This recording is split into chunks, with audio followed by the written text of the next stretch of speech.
Welcome back to the Morning Brew here live on Brew Sports. I am Baxter Colburn. And I'm Jamie Evers. All right, Jamie, you had a beef with somebody in the break that you needed to throw out really fast. You want to get that off your chest really quick? I do. Carrie Clark hating on my laptop cover. It was $12 from Amazon, and it's cute. And if you'd like one, I'll order it for you. You should. Mm-hmm. Come on, Carrie. Get with the cute things, I guess. It's cute. It's cute. No, I mean, it makes total sense. That's what you need to do to stay cute. You got to stay with the times. I mean, everybody has their own things, I guess, that they like, and I totally understand that and respect that, of course. So thanks, Baxter. You're absolutely welcome. Yeah, I'm looking at it right now. It's not bad. I don't have a cover on my laptop, and people aren't, making fun of me. Right. What would you rather me have? I don't know, Justin Bieber's face? A giraffe print? Giraffe print is too basic. Don't be that girl. Right. I think granite looks nice. This is actually pretty basic. It looks pretty normal, though. Pretty good overall. Right. It does. All right, let's move along with the program, Jamie. Let's get to our English Premier League correspondent, Simon Mitchell, joining us now on the program. Simon, good morning, sir. How are you? Hello, everybody. Sorry, it's good afternoon here in the UK. I'm good. How are you? Doing well, Simon. We're excited to have you on the program. A couple of quick questions here for you this morning regarding the Premier League. As many folks know, the transfer season just wrapped up just a couple of short days ago. Your general thoughts about how the Premier League transfer season finished up with all the players coming and going? Overall, it was a pretty quiet transfer window. Nothing huge happened. The biggest stories really were more along the lines of Oscar leaving Chelsea to go and play in China, and the long-running saga of the potential of Diego Costa leaving Chelsea to join Oscar in China as well. But overall, it was a very quiet, very dull transfer window for us. And I'm a little surprised by both of those players leaving Chelsea too. I mean, they're Chelsea's top of the Premier League right now. They've had a lot of good success.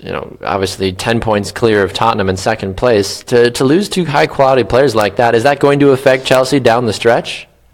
Well, just to confirm, Diego Costa hasn't actually gone. The only other Chelsea player that left was John Obi Mikel. Oh, right. So it was only Oscar and Mikel who left. But Oscar really wasn't playing underneath Antonio Conte. Conte's not had any European football this season to worry about, so he's only really been able to play. He's only played the same 11 players once a week continuously for the whole season. And consistency is key, though, as well, too, in a lot of sports. I mean, especially when it comes to a sport like soccer, being able to have that same consistent lineup certainly makes a big difference. Oh, very much so, and we saw it with Leicester City last season when they won the league. They barely changed their team from the team that started winning in November properly all the way through to the end of the season. And also Liverpool a couple of years ago under Brendan Rodgers, when neither of these clubs have had any European competition. They've only really had 38 league games and a couple of cup matches to play, not like the 65, 70 games that the likes of Tottenham, Arsenal and Manchester City will have to play this season. Simon, who do you think which team has been the biggest disappointment this year so far? Oh, that's without a shadow of a doubt, it's Leicester City. They were champions of England last season in the Champions League for the first time as well. And until they beat Liverpool on Monday, they were in the relegation zone. Mm-hmm. They had a good chance of going down.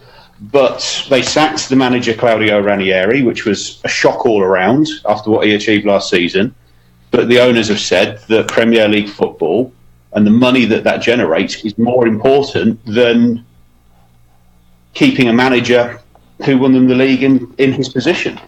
And that makes a lot of sense too. And I saw this morning too. I didn't see the official details. Did he give some of his money back from his contract to something to do with one of the Leicester City's charity organization or something like that? I didn't fully understand exactly what he was doing with some of the contract money that he had.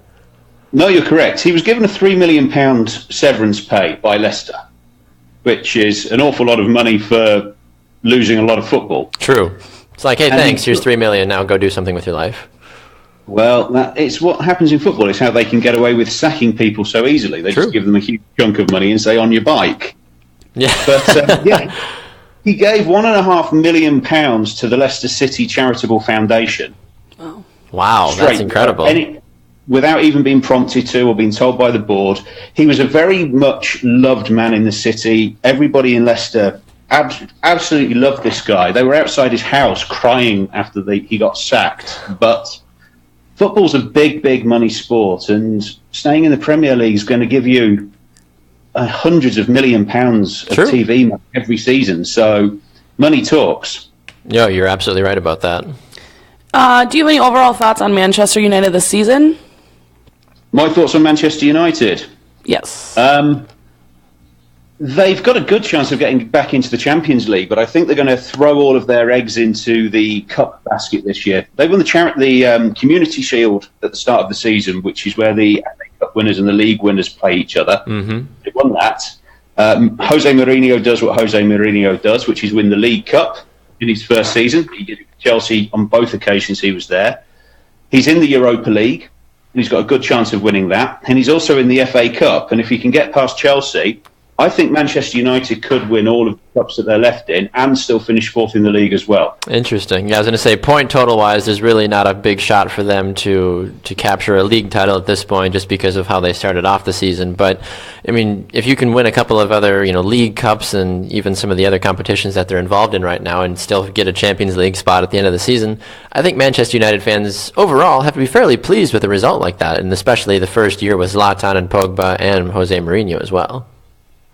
Well, Paul Pogba's been almost a disappointment. He's shown that he has got $100 million worth of football player in him, but he's not been that player that everybody expected it would be. And Jose Mourinho has had to rely on the goals from Ibrahimovic, but also the likes of Michael Carrick at 36, Juan Mata, who he forced out at Chelsea, Mkhitaryan came good but then got injured. You consider that he's not even played Luke Shaw at all season. Wayne Rooney's barely got a look in. So he's had to change things at Manchester United. But Paul Pogba, yes, whilst he has flashes of brilliance, he hasn't been consistently excellent all year. Now, I know you and I talked about this a couple of months ago, Simon, so I want to just bring it back up just so you can gloat on international TV here, basically. But how's Alvaro Negredo doing so far this season? Alvaro Negredo. Well, Middlesbrough, as a team who he plays for, have only managed to score 19 goals all season in the league. Now, when you put that into perspective, Crystal Palace, who are below them, and Swansea City, who are above them, have both scored almost twice as many goals. Yeah.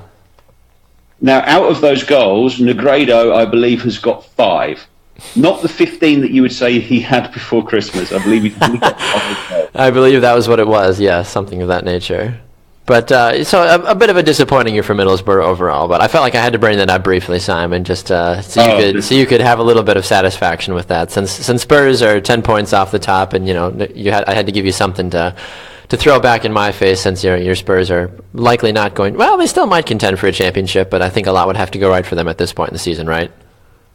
Well, let's be honest. We're 10 points behind Chelsea. Chelsea are flying. It's their title to lose.